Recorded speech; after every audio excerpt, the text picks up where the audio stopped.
What's up, everybody? It's Brian Jester here, and you're about to watch a replay of our Tuesday night Twitch stream where I reviewed my Week 1 150 NFL DFS tournament lineups on FanDuel and DraftKings. It's called the $1 Million Mission. We do it every single Tuesday night where I look to recapture the magic and try to win another Millie Maker.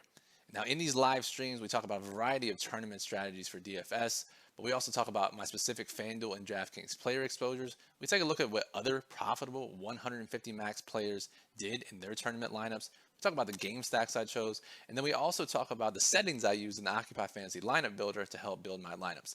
Again, it's live every Tuesday night, 10 p.m. Eastern. Go follow us at twitch.tv/OccupyFantasy. Links in the description below. That way, you know when we go live every single Tuesday night, and you can watch and ask questions and get them answered. So sit back, take some notes, go ahead and click that subscribe button if you haven't already. That way you get notified of all of our latest videos, and I hope you learned something. What's up, everybody? It is Moose and Brian here from OccupyFantasy.com, at OccupyFantasy on Twitch, Twitter, Instagram, YouTube. We got the hype train rolling. Let's shout them out. So, Jay Markham, Ken, Maradat, thank you all for the subscription. There's a couple people who followed before the stream. Thank you for that as well. This is awesome. Clary with the 100-bit cheer. What's up, everybody that is in here? It's going to be a little bit different stream. For those who were around this time last year, you know what we're going to be talking about. And I should probably refresh the stream, see if we're actually going live, which we are. We're live. Yeah, we're live, and we got the hype train complete already, level 1, and we literally been live for like a minute. Nice. That's crazy. I love it. What's up, guys? What's going on, man? So, Brian, what's up? It was NFL in the books, and NFL model's not even up yet, so we're not going to be talking about week 2. What are we going to be talking about today? So this is the $1 Million Mission. Like you said, if you were around last year, you saw this. I think a very informational series, and I know a lot of our members who were new to us this year went back and checked out last year's $1 Million Mission series and learned a lot, especially now with the introduction of DFS Magic version 2.0, the Occupy Fantasy lineup builder. And what we're going to do each week, every Tuesday night, really laid back stream, talk about my 150 lineups on FanDuel and DraftKings from the previous week, talk about the strategies I used, why I picked the players I did, why I picked the stacks I did, look at what some other 150 maxers have done, and just talk about general mass multi-entry strategy as we try to get everyone on the same page to use a lineup builder and start entering some of these bigger contests. Yep, absolutely. And, a big thing we do is we preach transparency here, why we do things the way we do. So I definitely like doing things like that. Clary says, I watched every video last year and have a dozen keynotes from them that I look at as I build my lineups. It helped a lot. Great testimonial there. That's awesome. Yeah, I probably should have done that for week 1. Absolutely. Went back and looked at my own stuff.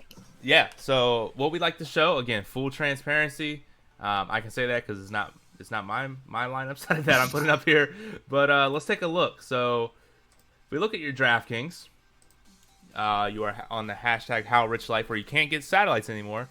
You put in $750 in entries for $100 in winnings for a minus 86% ROI. Not good, not very good. On FanDuel, 600 entries, 173 winnings for minus 71% ROI. So roughly 79% minus 79% ROI across both sites. Yep, and again, this is probably par for the course, right? If you saw last year's videos, we're going. The key here is to be very transparent, right? A lot of websites out there, you don't really know how much the people you're getting advice from winning or losing. I like to put it out there. One, it makes me grind even harder because I have to show these losses every time. But two, it shows the nature of tournament life, right? Going to lose a lot. If you look last year's loss, 2 ridiculously massive wins, a couple minor wins sprinkled in, and an overall big year. So again, we're probably going to talk about a lot of losing weeks over the next 17 to 21 weeks or whatever.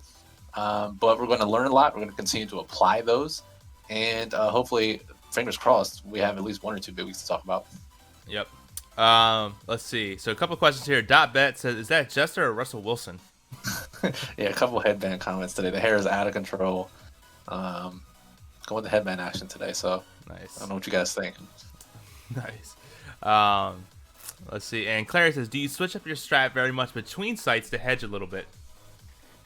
Not necessarily. I'm we get a lot of people that ask us. I go straight by the model most of the time. Maybe I'll change one or two game stacks from site to site, but I'm not really worried about going all in on a couple game stacks, a couple plays on both sites. Boston Scott's an example this week. Obviously didn't pan out, but I have no issue going all in on guys on both sites. Yeah. A couple people talking about 5-minute ads. I don't even know that was a feature on Twitch. Ad Yeah, blocker? can you not skip that? Jesus. Yeah. Hashtag ad blocker. Yeah, so let's jump into. So you kind of mentioned that before, Boston Scott. I know we said he was a absolute like smash lock button of a play, and it showed because on FanDuel, and I guess on DraftKings, he was like 35% owned on the field. But if you look at all 150 maxers, their exposure to Boston Scott combined was about 65%, so almost double the field. Yeah, it goes to show. And do you have that on Fantasy Labs? Are we able to see that, or is that just something you calculated yourself? That was just something I calculated myself. Okay, cool. Well, but just real quick before you get into the Boston Scott, I do want to say that both of my entries this week were in the massive millionaires. I didn't play any smaller GPPs, any larger dollar GPPs. Historically, my ROI has been terrible in weeks 1 through 3-ish. So I'm playing light. I'm utilizing my record keeping, and so basically what I did, I had an even higher risk approach this week just because the fields were so massive. Yeah. Like this is a very expected outcome. I'm okay with it. But again, Boston Scott was one of the guys where I said if he just goes off, at least I can get some kind of leverage somewhere. Yep. Let's see here. Cool. So again, you mentioned Fantasy Labs, and let me get this picture off the screen here. And there's so much going on right now. I forgot how technical the stream is. I gotta remove pictures and switch tabs, and oh man, it's a life. Different. It's a life. So what we have up here is the Fantasy Labs contest dashboard. Absolute fantastic free resource that you can have. And what they do is they take the data that DraftKings gives them, and they go through every single player, their entries, their player pool, a list of all their exposures, and a couple other different things here and there that we love to talk about. Is there anything else that I missed there from it, Brian?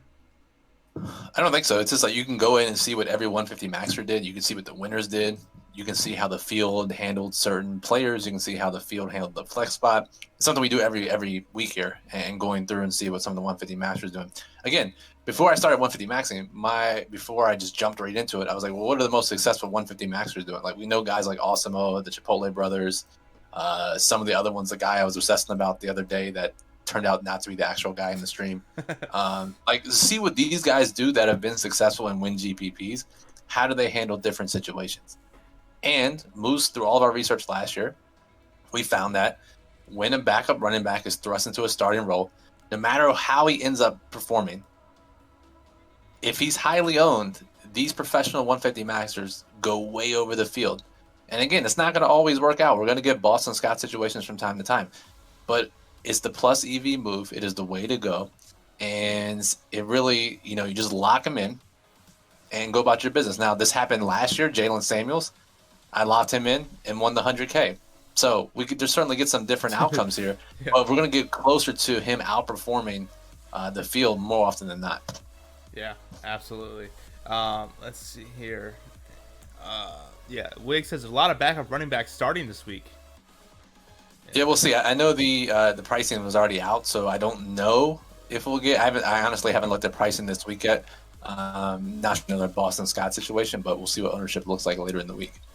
Yep, absolutely. So, all right, let's take a look here, and should probably hit the right one. Cool. So we're gonna go ahead and we're gonna sort by your exposures here on DraftKings using Fantasy Labs dashboard. If I can type your name in right. You got it, Moose. I believe in you. Well, it would be nice if they actually had your name on here. They actually don't have your name on here. Are we in? Let's see. 230. Is this even the right contest? No, this is not the right contest. This is I don't know what this is, but it's if you go to the drop down menu, it should be the 1 million to first with like 1 million people. Oh, they actually don't have this one. That's interesting.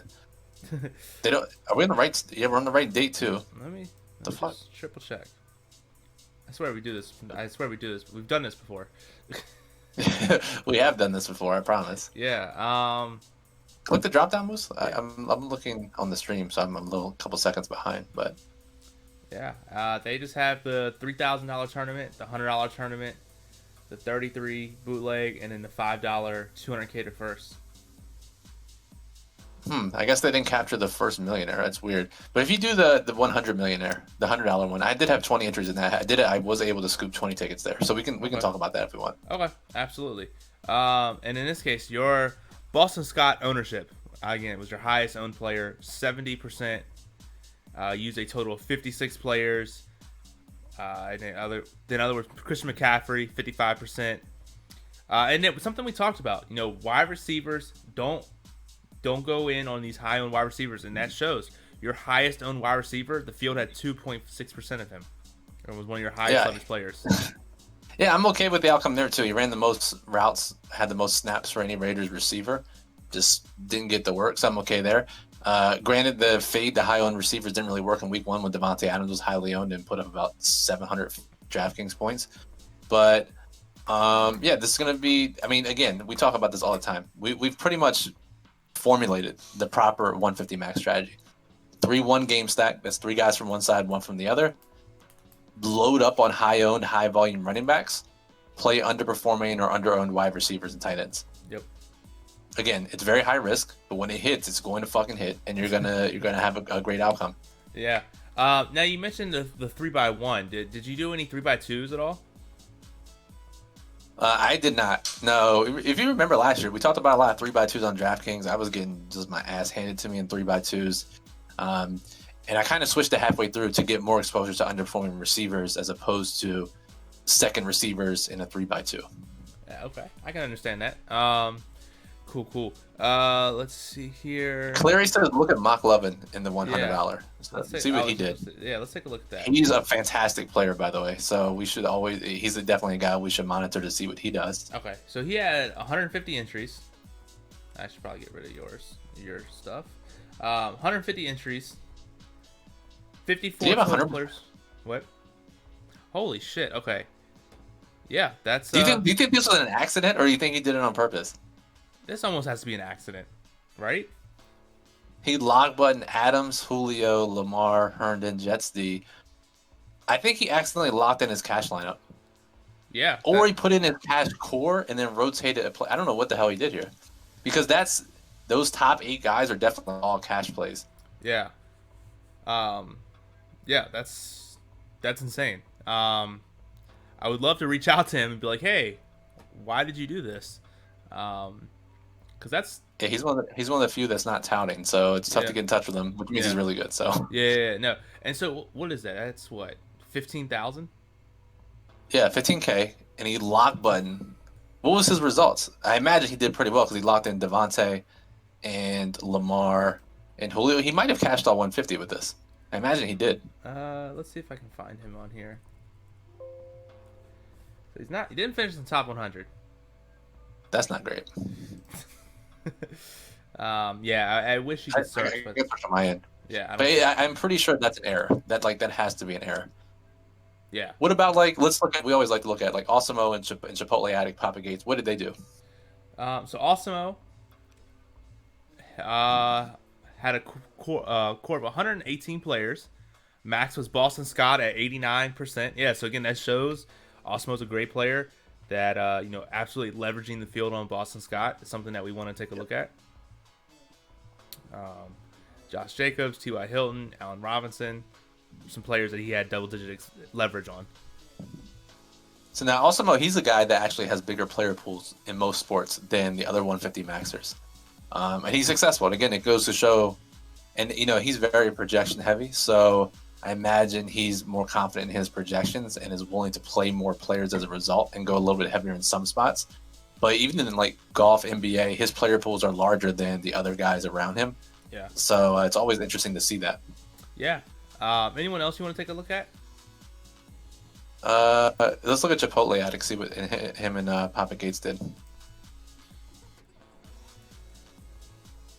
So Chipotle, yeah. Yeah.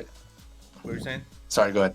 No, go ahead. Yeah. Sorry. So yeah, Chipotle Addict with a less number of players of 87, and he actually had less leverage than Boston Scott. Had him at 36%, 37%. That's interesting. I'm not gonna say. What did Papa Gates do for Boston Scott? So he had 101 players, and if we look up at Boston Scott, Papa Gates had 88% of Boston Scott. So again, we're not going to fuel conspiracies or speculation or even what's known, but again, he went heavy on Boston Scott. Chipotle Addict did not. But again, just we see literally the top players, right? Most this should reinforce.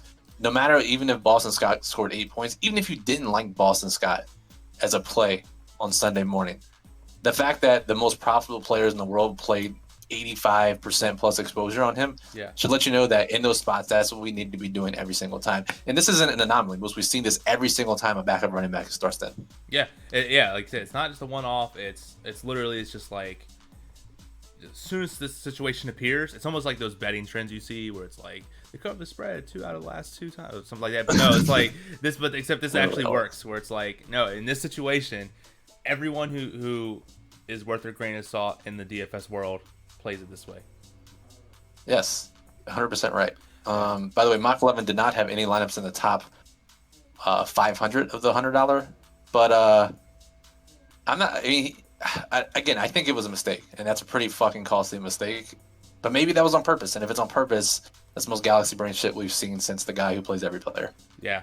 Clock's Life says, could we do this type of dive into some showdown slates on stream? Yeah, I'm sure we could. Yeah, I wouldn't mind doing this. Maybe Friday night or something, or Friday afternoon, Moose. We could do something. Yeah. Maybe not. It's all the time, but we're both a little bit free in the afternoons. Maybe Friday afternoon we could do a Thursday review. Yeah, we can certainly do that. Yeah, I can go back. I'm actually gathering a bunch of ownership data and stuff for FanDuel Showdown. Maybe I can share some wisdom from there as well.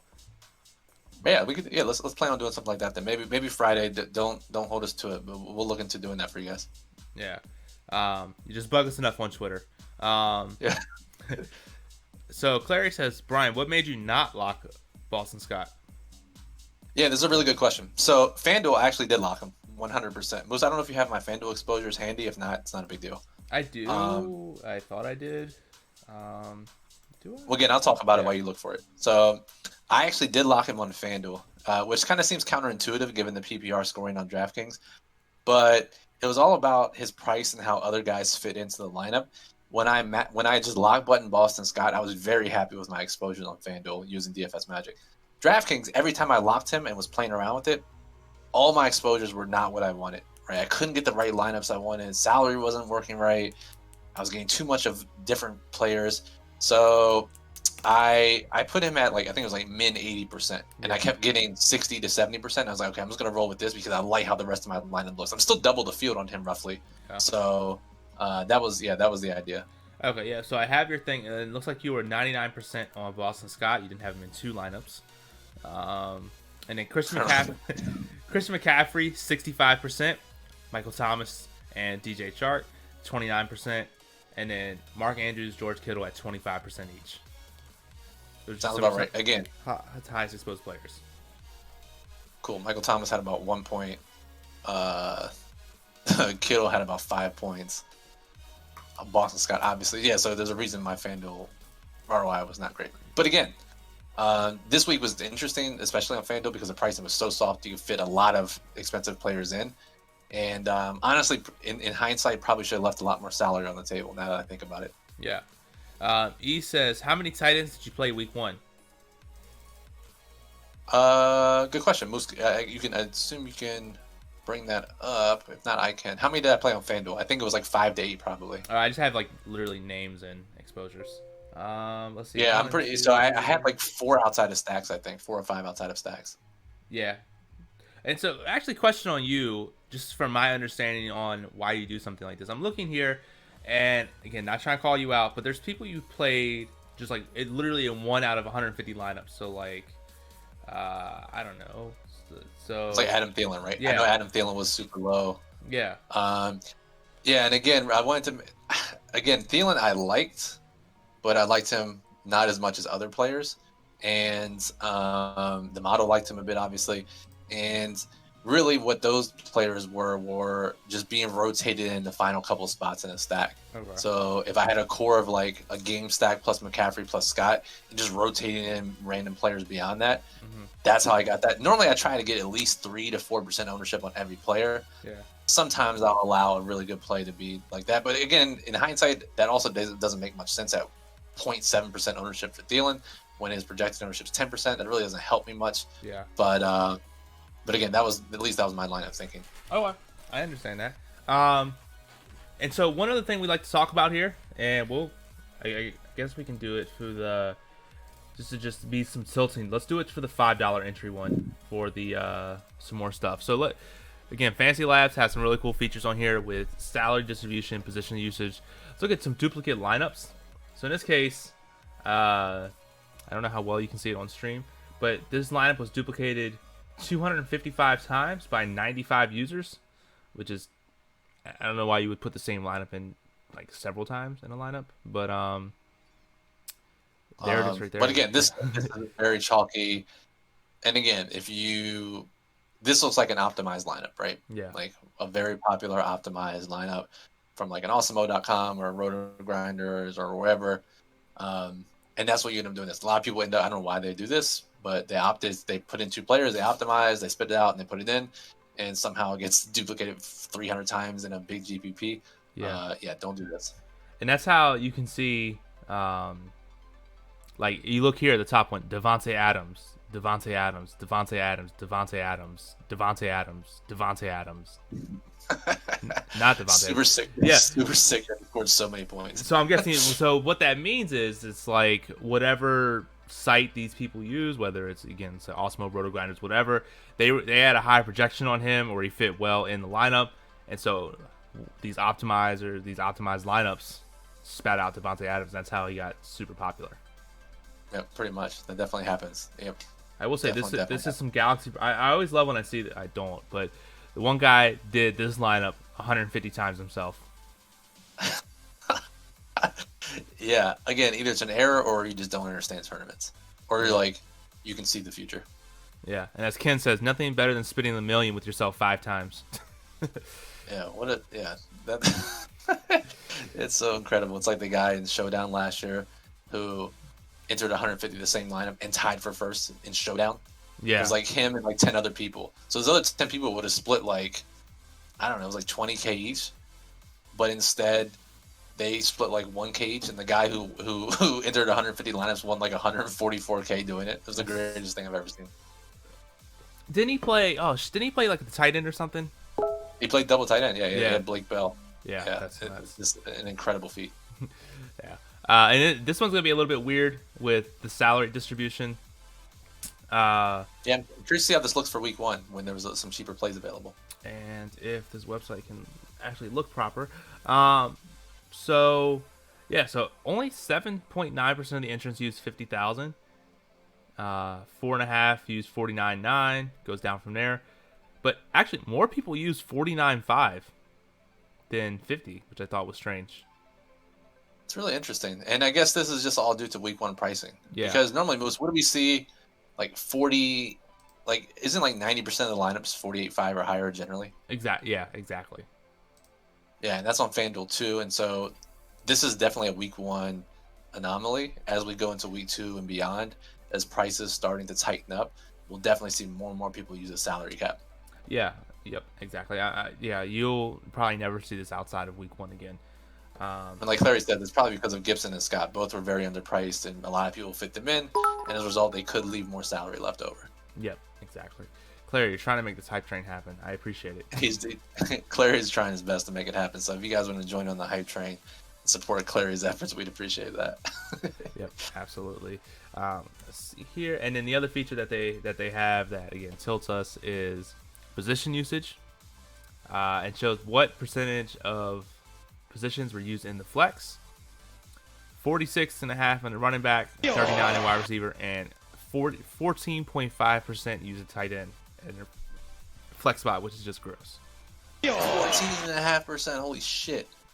What are people doing? Of course I got... Okay, so Q just gifted 5 subs. Like he does. Santa Claus coming in once a month. Mine expired, so naturally I immediately get a sub to my own channel. So now Clary's gifting subs. You guys are crushing it.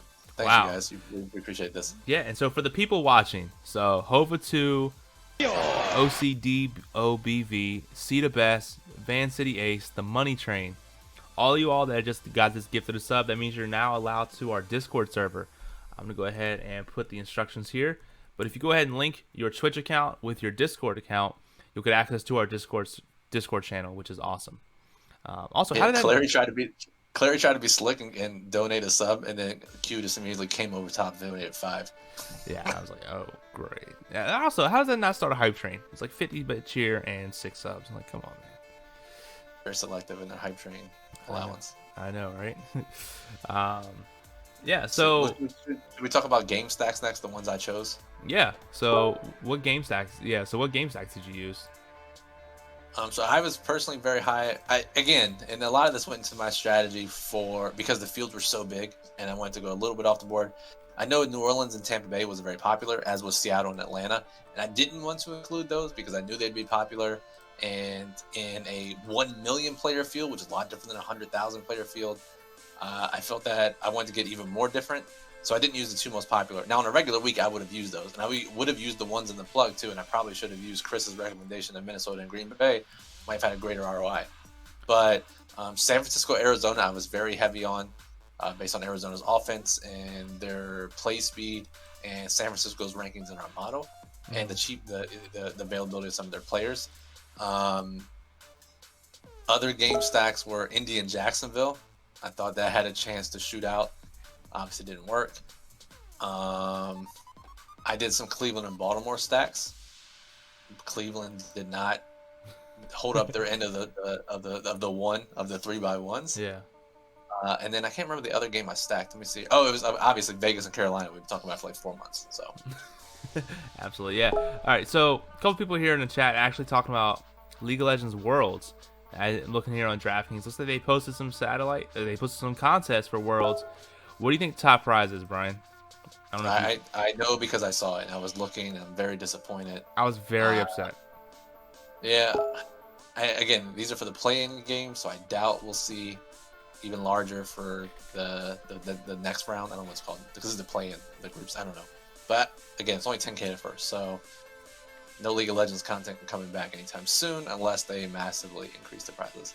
Who knows? Maybe FanDuel will increase the prizes. I'm not even gonna comment on that sentence. Yeah. Yeah, but Ken says no. The group should be more than a play-in, so let's hope for that. That would be nice. I would check on FanDuel, but FanDuel's actually down right now, so rip to them. Did you use the same stacks on FanDuel as you did on DraftKings? 2 of the same stacks: Vegas, Carolina, San Francisco, Arizona. I used on both. I did the Cleveland, Baltimore, and the Indy, Jacksonville game just based on pricing and based on. I couldn't decide between those 2, so I split the difference on both sites. But again, I still want to stick to 3 game stacks per site per 150, and so I stuck to that. Nice. 30 minutes have gone by, so if you want to ask any more questions, we'll stay here for 5 more minutes. Let's get some rapid fire questions out for Brian, or if you just want to talk trash to him or anything like that. Ken says Vegas, Carolina combined for 64 points, so it's not that bad off of a stack, right? No, that was great. Like we wanted, that's the type of scoring we want. It's just that a lot of it was concentrated on Josh Jacobs. Nobody else did anything for Oakland, and then it was kind of spread around on Carolina. I guess it was if you played Teddy, CMC, Robbie Anderson, Josh Jacobs, that was the optimal stack in that game. You probably did pretty well, but that was literally it. No other players really stuck in, and Robbie Anderson didn't rank that highly either, so it was hard to get to.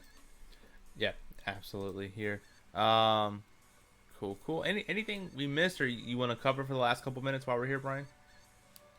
No, I'm curious to look ahead to week 2 to see what contests are offered, what size prize pools, Again, I'm still going to play light just because I know historically my numbers haven't been great, and not just like pure ROI, but like top 0.1% finishes, et cetera, et cetera. Haven't been good historically, even before I was 150 maxing. Like just whatever reason, not great the first couple weeks of the season. So once week 3 or 4 hits, then we'll start turning some action.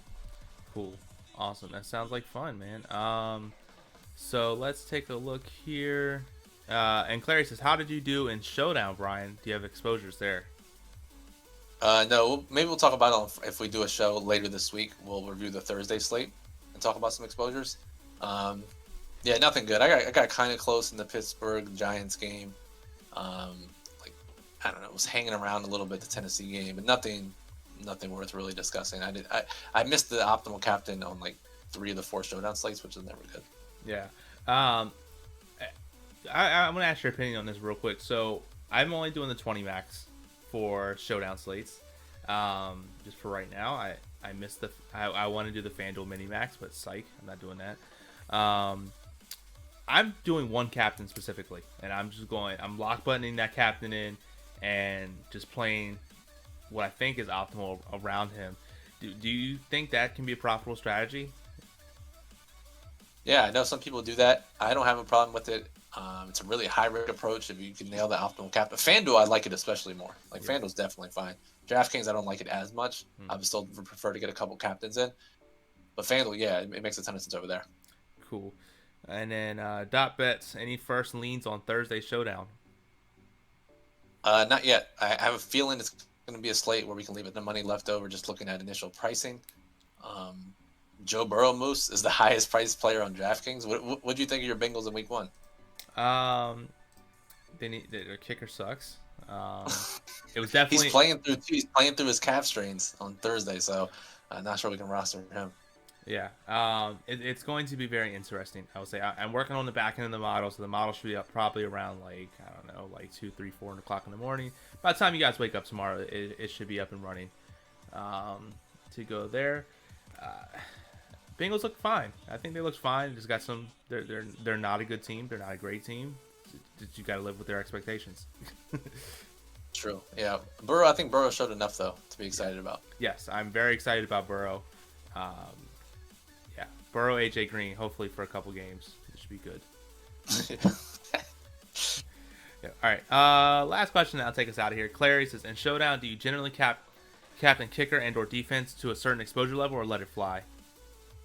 I normally don't, but only because our model's pretty conservative in its projections in its OF index for defense and kickers. Yeah. So it never really becomes a problem. Like very rarely do I run, 150 in DFS Magic and it's like, okay, 70% Steelers defense. That'll pretty much never happen, so I don't have to do it. But yeah, sometimes I'll mainly just up or down, but it's rare. Normally our model accounts for the likelihood of it happening, so unfortunately I don't have to do too much with it. Cool. So, all right, guys. So that'll do it. Until next time. So we'll be back at it again. If we do decide to do something Friday, we'll let you know. But if not, we'll be here Saturday, talking up NFL Week 2 DFS, and then Chris will have his Periscope on Sunday. We'll try and fit some content in throughout the week, maybe if we are up for it. Any last words, Brian? That's it. We got a lot of content coming out this week: golf, MMA, NFL, playoffs for other sports. It's a busy time, so just drink up that content like Moose posted that. What's the dude's name? Moose? Badland Chugs.